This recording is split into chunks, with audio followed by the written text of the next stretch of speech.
டேய், நீங்கள் என்னடா பண்ணுறீங்க இங்கே? உன் லைஃப்பில் எந்த இம்பார்ட்டன்ட் டிசிஷன் எடுக்கிறதுக்கு முன்னாடியும் நாங்கள் வருவோம். ஓ, அதான் வந்துட்டீங்கல்ல. இந்த பொண்ணுக்கு எப்படி மெசேஜ் பண்ணலான்னு ஹெல்ப் பண்ணுங்கள். மெசேஜா? யோ, நீங்கள் 2 பேரும் தான் நம்பர்ஸ் எக்ஸ்சேஞ்ச் பண்ணீங்க. ஆமாம், அப்போ அவன் உனக்கு ஃபஸ்ட்டு மெசேஜ் பண்ணட்டும். பட் எனக்கு தானே அவள்கிட்ட பேசணும். I don't even know she wants to talk to me. என்னடா திடீர்னு கரெக்டாக பேசுகிறான்? அதுதான் ப்ரோ எனக்கும் புரியல.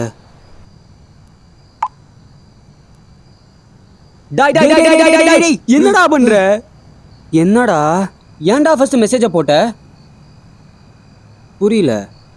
I mean I wanted to talk to her and நான் மெசேஜ் போட்டேன். அதில் என்ன தப்பு இருக்கு? Rule number 1, never text a girl first. Always play hard to get. போங்கடா ப்ரோ, இவெல்லாம் தேர மாட்டான். அடுத்து என்ன மெசேஜ் போடலாம்? சார் சார் எதுக்கு நீங்கள் டபுள் டெக்ஸ்ட் பண்ணுறீங்க? அப்படின்னா texting before getting a reply.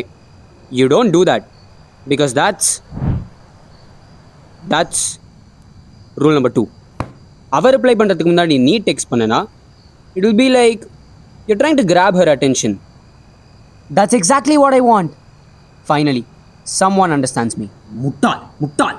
இங்கே பார், இந்த காலத்து பொண்ணுங்களாம் எல்லாருமே இப்படி. டேய், அவள் இந்த காலத்து பொண்ணுங்க மாதிரிலாம் இல்லைடா. She's different. நான் மெசேஜ் பண்ணுறேன். ஹேய், நீ ரொம்ப லேட்டு மேன். நீ அப்பயே செகண்ட் மெசேஜ் போட்டிருக்கணும். எஸ், இப்போ போட்டா ரொம்ப சஸ்ஸாக இருக்கும்.